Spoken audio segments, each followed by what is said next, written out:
Convido todos vocês a ficarem atentos ao que vai acontecer nos próximos meses. Primeiro, há um crescente afastamento da igreja. Isso não se refere apenas a cristãos abandonando a fé, mas também a cristãos se desviando para o erro, comprometendo-se e se tornando mais tolerantes com coisas proibidas pela Bíblia. Em segundo lugar, há um aumento da atividade demoníaca na mídia de entretenimento. A música secular está se tornando cada vez mais maléfica e ocultista. Filmes e programas de televisão estão cada vez mais glorificando o mal. A terceira questão está relacionada às pessoas na sociedade.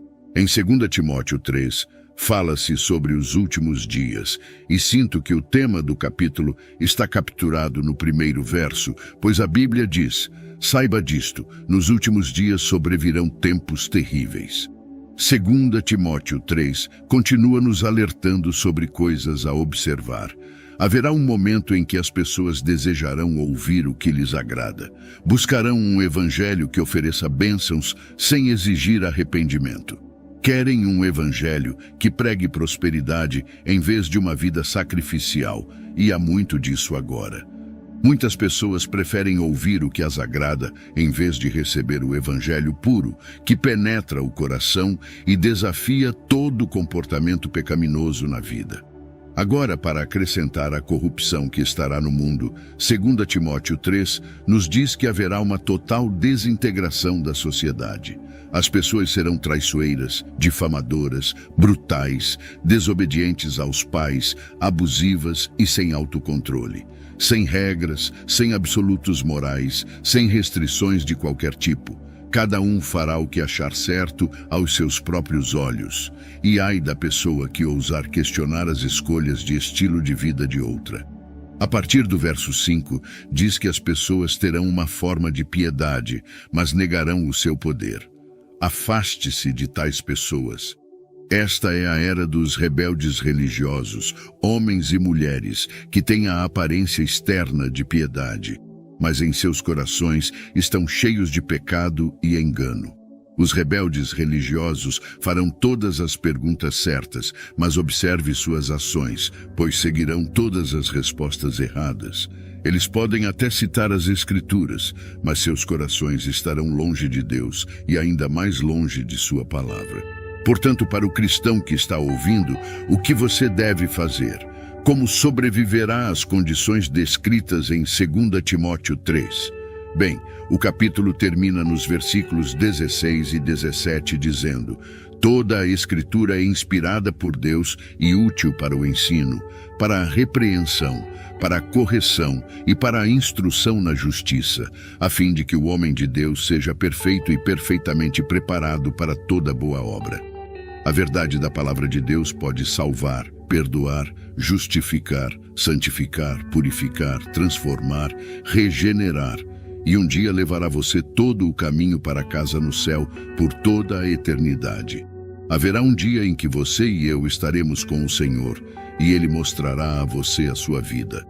Essa será desde o momento em que você aceitou Cristo até o momento de sua transição para a glória, seja pela morte ou pelo arrebatamento. Será uma revisão de sua vida como cristão. Não é uma revisão para determinar a salvação. Você nem chega a este julgamento a menos que seja um cristão. É um exame para determinar o ganho ou a perda de recompensa, ou seja, como você funcionou como cristão.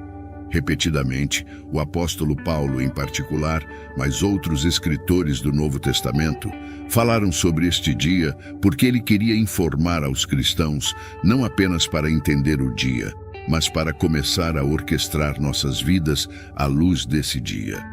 Agora, a Bíblia é clara sobre o que acontecerá nos últimos dias. No entanto, cabe a nós acreditar na palavra de Deus ou começar a aceitar explicações e raciocínios humanos. Existem várias ocasiões em que a Bíblia claramente revela e nos adverte sobre o que acontecerá nos últimos dias. Permita-me citar algumas escrituras. 2 Timóteo 3, verso 1. Saiba também que nos últimos dias sobrevirão tempos difíceis. Outras traduções dizem que virão tempos perigosos, tempos de grande estresse e dificuldades, dias difíceis que serão difíceis de suportar. No entanto, eu gostaria de focar especialmente em 1 Timóteo 4, verso 1, onde a Bíblia diz: o Espírito diz claramente que nos últimos tempos alguns abandonarão a fé e seguirão espíritos enganadores e doutrinas de demônios.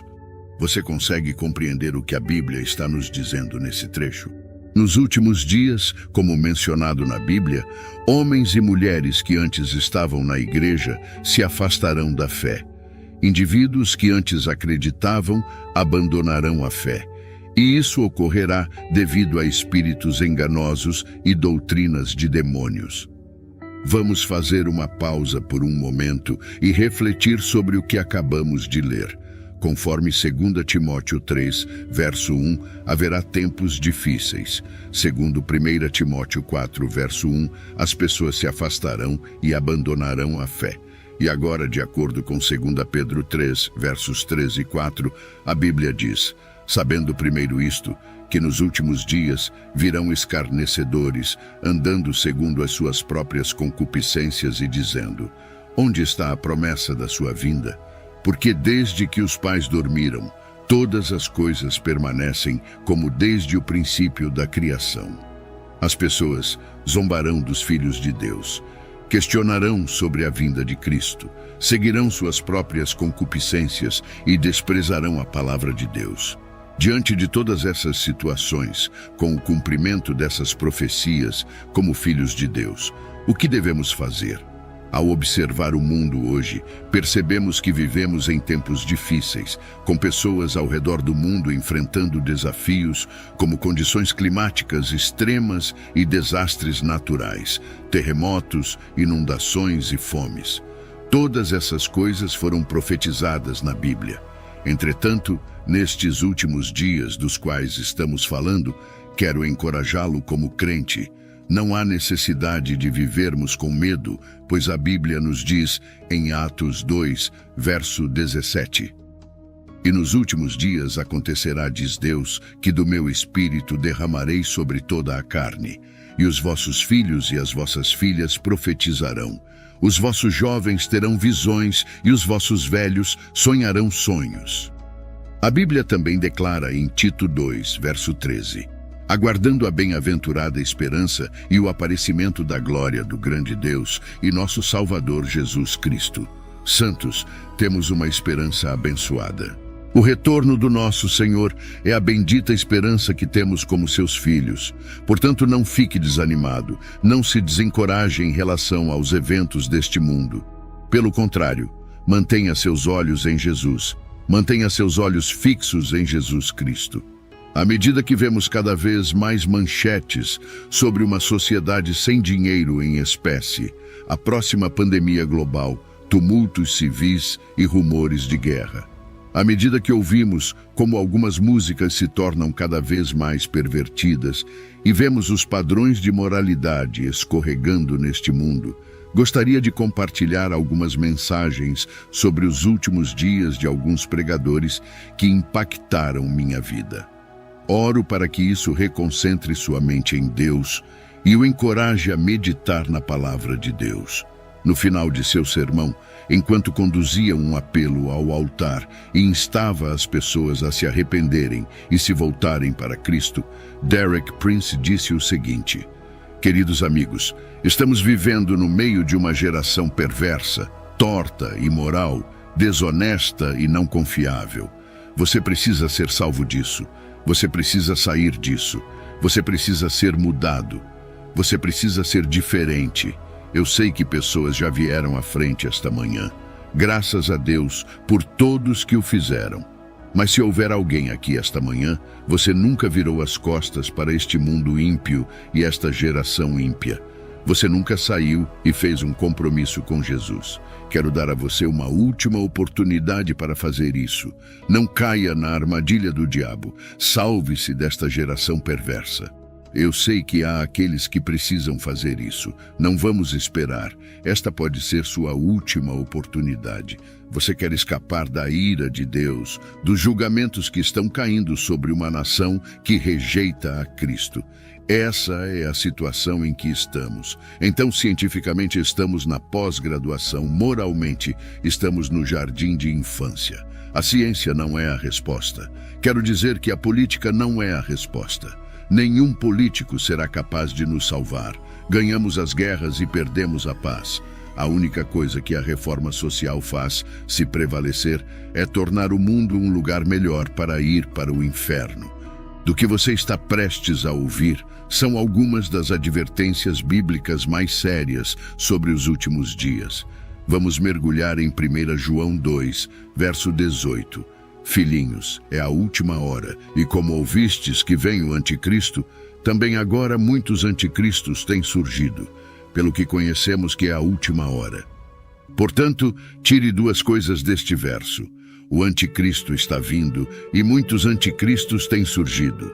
Aqui estamos sendo prevenidos de que o grande opositor está chegando. Mas o que a Bíblia quer dizer com muitos anticristos? Poderia haver mais de um anticristo? Bem, 1 João 4, verso 3 diz: "E todo espírito que não confessa Jesus não é de Deus. Este é o espírito do anticristo, do qual ouvistes que havia de vir e que agora já está no mundo." A Bíblia declara claramente que qualquer espírito que se recusa a confessar Jesus Cristo não é de Deus. A parte-chave deste versículo é quando diz: "Este é o espírito do anticristo, do qual ouvistes que havia de vir e que agora já está no mundo." Portanto, podemos estabelecer o seguinte: existe o anticristo, existe o espírito do anticristo, e este espírito do anticristo já está no mundo.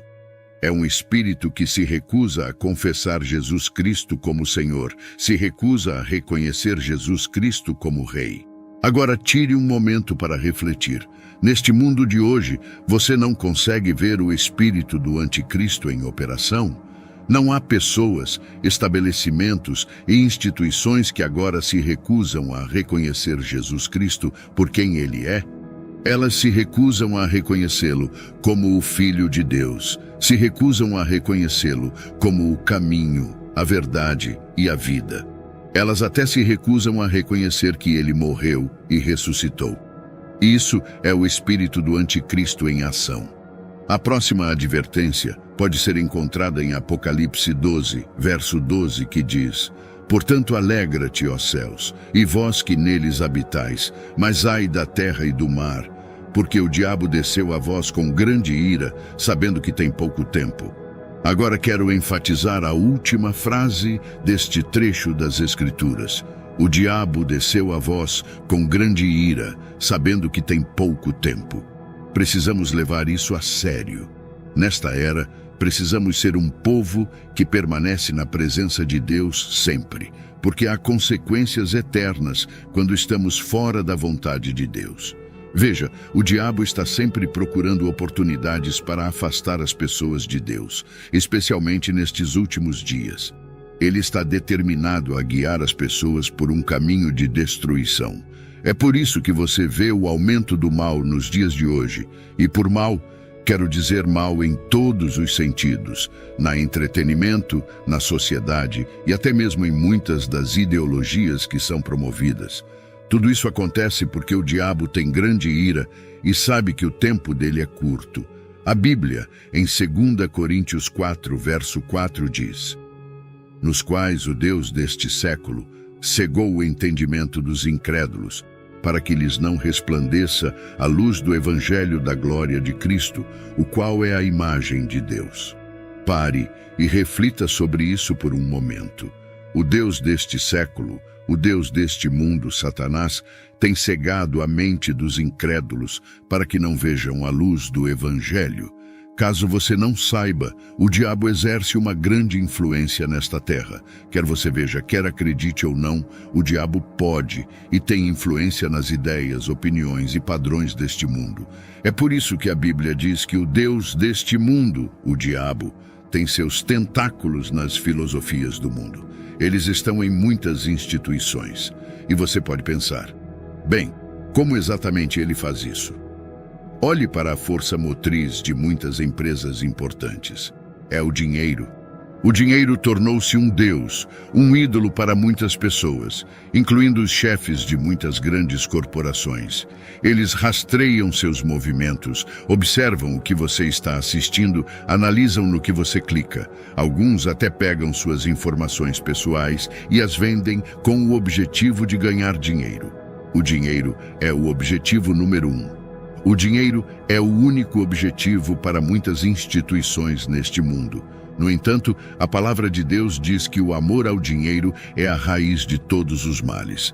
Este é apenas um exemplo, mas você vê, o Deus deste mundo, o diabo, cega os incrédulos para que não vejam que coisas como dinheiro se tornaram um ídolo. Sua carreira pode ser um ídolo, coisas materiais podem ser um ídolo. Todas essas coisas podem ser e são usadas pelo inimigo para cegar as mentes dos incrédulos. Outra forte advertência pode ser encontrada em Mateus 24, verso 12, que afirma: "E por se multiplicar a iniquidade, o amor de muitos esfriará." Quando Jesus veio para cumprir a lei foi consolidada em 2 mandamentos: amar o Senhor com todo o coração, com toda a alma e com toda a mente, e amar o próximo como a si mesmo. Portanto, naturalmente, a ausência de amor seria um sinal revelador do fim dos dias. Como podemos ver hoje em muitas partes do mundo, vidas já não são valorizadas. Há uma falta de compaixão humana, uma falta de bondade entre as pessoas. Jesus nos ordenou a amar os outros como amamos a nós mesmos. A incapacidade das pessoas de dar amor adequado aos outros é simplesmente um reflexo de sua incapacidade de se amar adequadamente. Mas como alguém pode verdadeiramente se amar sem apreciar o amor de Deus por nós? Além disso, a Bíblia em Efésios 5, versos 1 e nos versos 15 e 16 diz: "Portanto, sede imitadores de Deus como filhos amados. Vede, pois, que andeis com precisão, não como nécios, mas como sábios, remindo o tempo, porquanto os dias são maus." O que isso significa? O que a Bíblia quer dizer quando diz que os dias são maus?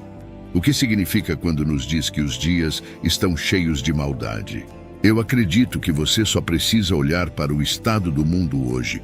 O diabo está atacando a essência de nossas vidas e futuro. Ele está nos atacando de maneiras astutas, roubando o tempo das pessoas, ocupando seus pensamentos, impedindo que seus olhos vejam a verdade e fechando seus ouvidos para ouvir a verdade. E o que quero dizer com isso é que as pessoas não têm mais tempo para Deus. Elas não têm tempo para sentar e estudar a Bíblia consistentemente. Não têm mais tempo para orar. Estamos tão ocupados perseguindo dinheiro, perseguindo casas, perseguindo nossas ambições e negócios. E ele está fazendo isso de maneira sutil, dessensibilizando a população em geral para o mal. Você já ouviu a expressão, a vida é uma jornada? Eu acredito que é. A vida é uma jornada, e nesta jornada da vida, há diversos fatores que influenciam até onde você vai e onde termina. O mesmo vale para nossas vidas cristãs. 2 Timóteo 4, verso 7 diz: "Combati o bom combate, completei a carreira, guardei a fé." Lendo nas entrelinhas, isso me diz que esta vida como cristão é uma jornada. Então, como saber se você está na estrada certa? Como saber se está indo na direção certa nesta jornada como cristão? E esta não é uma pergunta simples de responder, pois Jesus disse em Mateus 7, versos 22 e 23. "Muitos me dirão naquele dia: Senhor, Senhor, não profetizamos nós em teu nome? E em teu nome não expulsamos demônios? E em teu nome não fizemos muitos milagres? Então lhes direi claramente: nunca vos conheci, apartai-vos de mim, vós que praticais a iniquidade." Isso me diz que muitas pessoas pensarão que estão indo na direção certa, mas estarão profundamente enganadas. Muitos pensarão que estão na estrada certa quando, na verdade, não poderiam estar mais longe da verdade. Então eu pergunto novamente: como você sabe que está indo na direção certa em relação ao seu relacionamento com Jesus Cristo? A triste realidade é que muitas pessoas nem reconheceriam os sinais que indicam que estão indo na direção errada. Bem, deixe-me dizer o que alguns dos sinais parecem quando você está no caminho errado. Um sinal claro pode ser encontrado em Romanos 1, verso 24. Por isso, Deus os entregou, nas concupiscências de seus corações, à imundícia, para desonrarem seus corpos entre si. A sociedade nesta época estava cheia de pessoas que queriam viver em torno de uma filosofia hedonista. Essas pessoas viviam apenas para se satisfazer. Não havia autocontrole. Viviam na corrupção, e a Bíblia diz que Deus os entregou às concupiscências de seus corações para a impureza. Portanto, tenha cuidado, porque quando você percebe que pode pecar livremente, sem convicção, sem luta, sem remorso ou culpa, então você está em um caminho que leva à condenação eterna. Tenha cuidado para não se aventurar nesta direção, porque Deus pode retirar a mão restritiva e você terá plena expressão de seus desejos pecaminosos e vergonhosos. Portanto, deixe-me advertir você. Provérbios 8, verso 2 diz: Ando pelo caminho da justiça, no meio das veredas do juízo. Se você anda em qualquer outro caminho que não seja a justiça, que não esteja na palavra de Deus, você está em um caminho perigoso.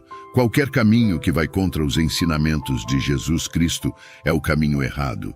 Portanto, certifique-se de que o caminho que você percorre esteja alinhado com a palavra de Deus. Certifique-se de que o caminho que você percorre esteja dentro da vontade de Deus. Qualquer caminho que não esteja produzindo os frutos do Espírito em sua vida, como afirmado em Gálatas 5, versos 22 e 23, esse caminho não vale a pena ser trilhado. A Bíblia diz: Mas o fruto do Espírito é amor, alegria, paz, paciência, benignidade, bondade, fidelidade, mansidão e domínio próprio. Contra essas coisas não há lei. Portanto, seja avisado, o caminho do homem termina em desespero, mas o caminho de Deus nunca termina. Ele simplesmente o leva a um destino onde o Senhor enxugará toda lágrima dos seus olhos, um lugar onde não haverá mais morte, tristeza, choro ou dor.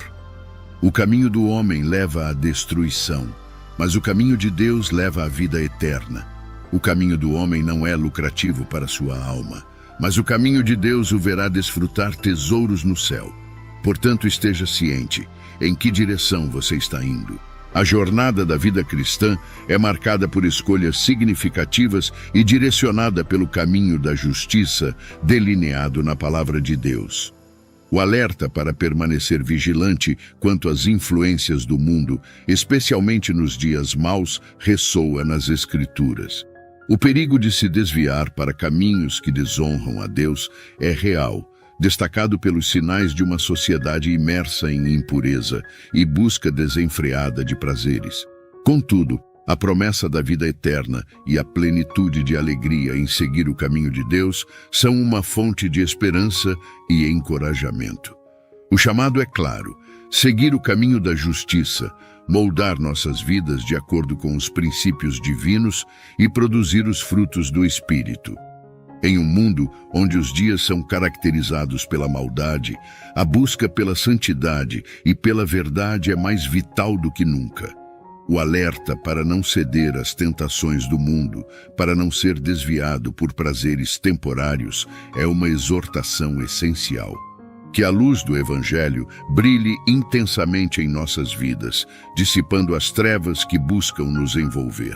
E hoje, se você deseja se reconciliar com nosso Salvador Jesus Cristo por ter se afastado dos caminhos ou quer iniciar uma nova jornada rumo à salvação eterna, comente aqui embaixo: eu te aceito, Senhor Jesus, como meu único e suficiente Senhor e Salvador da minha vida.